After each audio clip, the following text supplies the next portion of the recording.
Buenos días, alumnos. Soy la profesora Vanessa de Materno Infantil 2. El tema de hoy a tratar es hiperbilirrubinemia. La hiperbilirrubinemia es el aumento de bilirrubina en sangre. La ictericia es la coloración amarilla de la piel y las mucosas. Y la hiperbilirrubinemia se mide cefalocaudal, es decir, de la cabeza hasta los pies. Se clasifican en directas e indirectas y es un producto metabólico de la hemoglobina.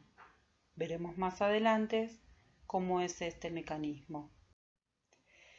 Las causas de la hiperbilirrubinemia pueden ser una policitemia, ¿sí? Que es el aumento de glóbulos rojos en sangre por alteraciones placentarias, bebés recién nacidos posttérminos, hipertensión inducida por el embarazo, una extravasación sanguínea por cefalohematomas causadas en el momento de nacer, por parto vaginal, pueden ser congénitas, puede ser intolerancia a la leche materna, alteraciones metabólicas, por ejemplo, diabetes gestacional, ictericia fisiológica, anemias hemolíticas por incompatibilidad RH o ABO, congénitas o adquiridas. Estas son las causas de la hiperbilirrubinemia. Tenemos la bilirrubina indirecta, es transportada al hígado ligada a la albúmina, que es una proteína, es insoluble en agua y por ello no se excreta en la orina. En el hígado se conjuga con glucurónico, que es la bilirrubina directa o conjugada, y posteriormente se segrega a la bilis y al intestino. La flora intestinal transforma el urobilinógeno, parte del cual se reabsorbe y se excreta por vía renal en la orina o vía hepática dentro del tracto intestinal, mientras que el resto se elimina en la materia fecal como estercobilinógeno. Acá tenemos el dibujito como muestra, ¿sí? Que el aumento de glóbulos rojos, ¿sí? El desecho de estos glóbulos rojos se transforma en bilirrubina indirecta, se conjuga en el hígado, ¿sí? Después se transforman en urobilinógeno y se elimina a través del intestino como estercobilina en las heces.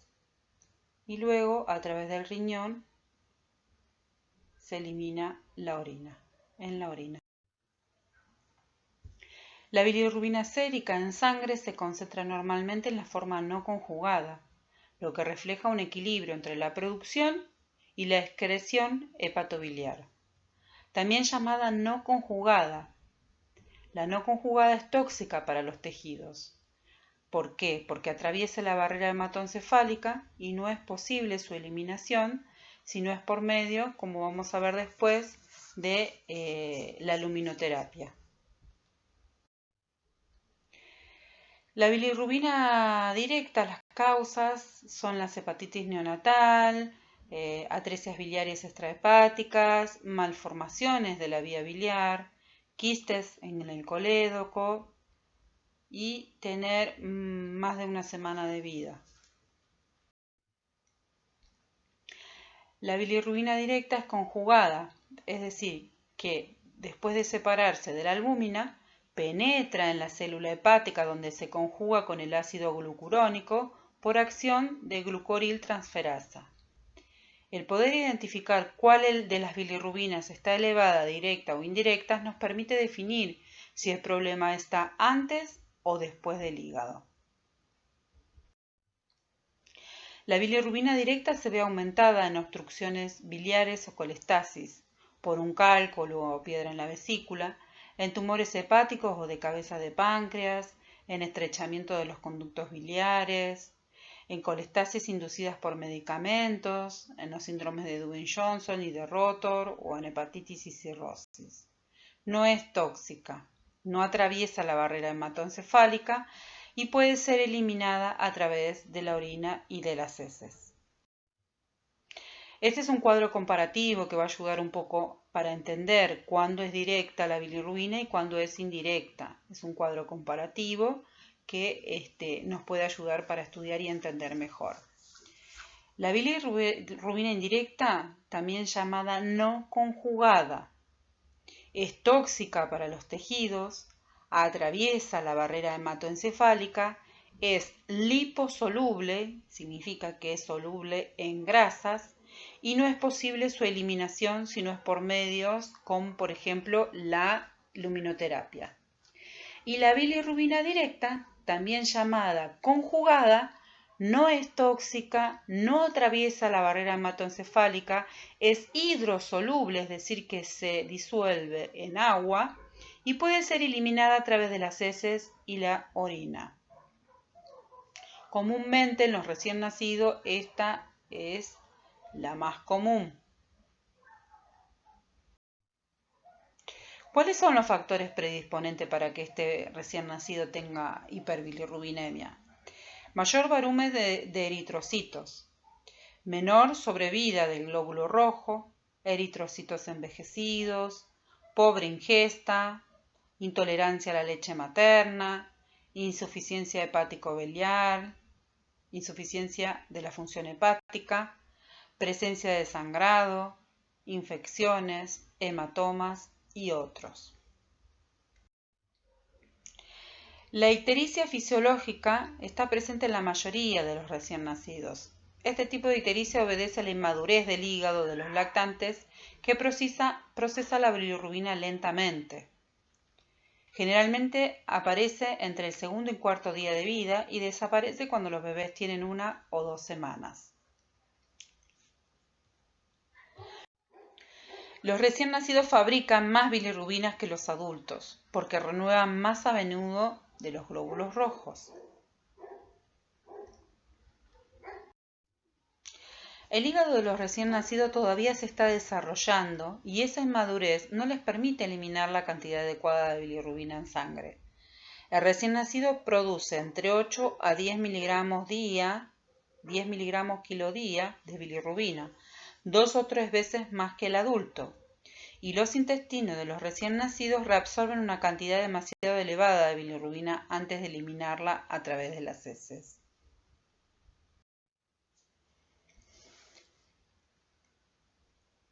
Una de las causas de la ictericia es la prematurez, en donde los recién nacidos prematuros tardan más en regular eficazmente la excreción de bilirrubina, y es por eso que la ictericia debe tratarse a concentraciones más bajas que en los bebés a término, a fin de evitar posibles complicaciones. Dijimos que se mide cefalocaudal, es decir, el color amarillo aparece primero en la parte de la cabeza, después comienza en el torso, brazos y piernas.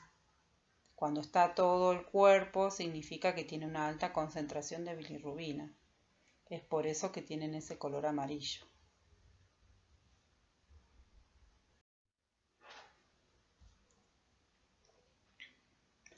La ictericia está muy relacionada con la lactancia porque vimos que una de las causas es la deficiencia en el aporte que debe recibir el recién nacido.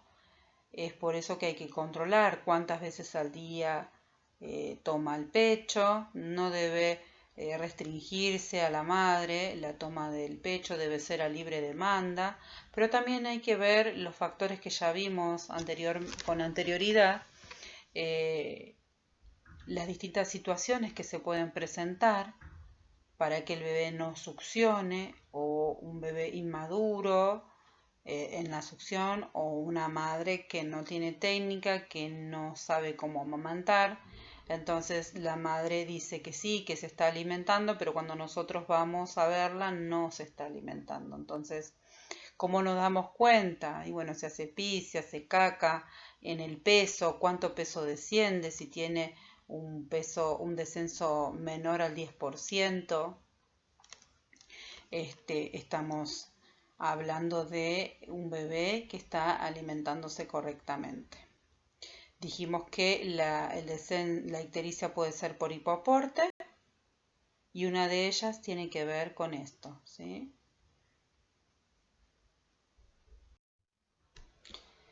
¿Cómo se elimina la bilirrubina? Para comprender el ciclo de eliminación de la bilirrubina resulta necesario definir algunos términos.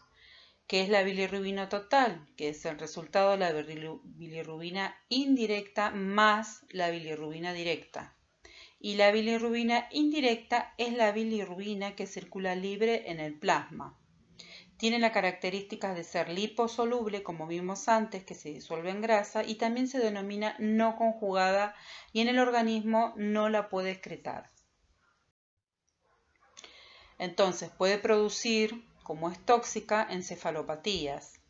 Hablamos de una toxicidad cerebral, que es una fase inicial caracterizada por vómitos, letargia, hipotonía, rechazo al alimento, succión débil y llanto agudo. En la segunda fase se caracteriza por irritabilidad, hipertonía y opistonos. Opistonos es cuando el niño se pone rígido, encorvándose, ¿no? Epistonos es una afección en la cual la persona sostiene su cuerpo en una posición anormal, y si una persona con epistonos se recuesta boca arriba, solo la parte posterior de la cabeza y los talones tocan la superficie de la que están, como muestra la imagen. En la fase crónica presenta una tríada característica. Hay hipertonía, atelectasis y otros movimientos extrapiramidales y retraso psicomotor. Se puede observar otras secuelas como la sordera, las crisis convulsivas, alteraciones visuales y alteraciones del lenguaje. La toxicidad cerebral es producida por la bilirrubina indirecta insoluble en agua y con gran afinidad por los lípidos de las membranas celulares que alteran la permeabilidad celular. ¿Cómo es el diagnóstico para detectar la hiperbilirrubinemia? Tenemos un método que en este momento está muy avanzado, que es tomar con este aparato que se llama BiliCheck. Se le toma en el frente o en el pecho, entonces mide la cantidad que tiene de bilirrubina, y otra de las formas es tomar una muestra sanguínea. ¿Cómo es la detección y valoración de la ictericia? Bueno, mediante la historia clínica materna y del recién nacido, detectar factores de riesgo, el grupo sanguíneo y el factor RH, días de vida, cuánto lleva, el test de Coombs, si da negativo o positivo, el peso de nacimiento como referencia y el peso actual, y la edad gestacional. Antecedentes de sangre extravasada, por ejemplo, un cefalohematoma. La valoración clínica de la ictericia, ¿sí? Como dijimos, es cefalocaudal, es el examen de la piel, se debe medir en un ambiente luminoso, con luz natural. Se observa primero la cara, se progresa en el sentido cefalocaudal hacia el tronco y las extremidades.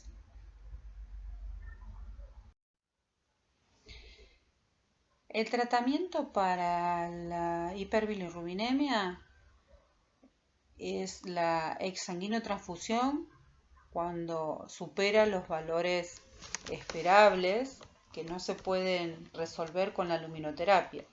Es decir, se comienza con la luminoterapia, ¿sí? Y si no resulta, se realiza la exsanguinotransfusión.